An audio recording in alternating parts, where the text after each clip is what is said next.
In this video I'm going to show you how to install the side discharge chute onto your Ryobi 40V lawnmower.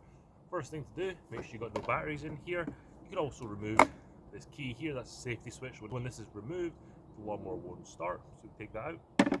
If you aren't side discharging already, that means you're properly bagging. So what you need to do is remove the bag. It's really simple. Lift up this flap here and then lift the bag up and then remove it.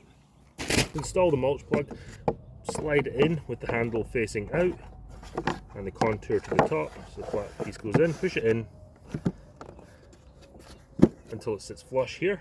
Push it a little too far there, so it clips right there. And then if you want to remove the mulch plug, if you want to go back to bagging your clippings, push this forward and pull it out. Because we'll be using side discharge, we do want the mulch plug installed, so we can push that in. Because if we don't install this, it's all going to collect back here. So putting the mulch plug in is the best right now. With mulch plug installed, now we can come around to this side and then we can install our discharge chute. Now you'll notice these two little holes here, one on either side. They're going to clip into this bracket here. Now, it's going to be a little bit fiddly. So right here, there's a little hook and there's one right here. We're going to place this in and then those hooks are going to slot into those holes that I showed you before.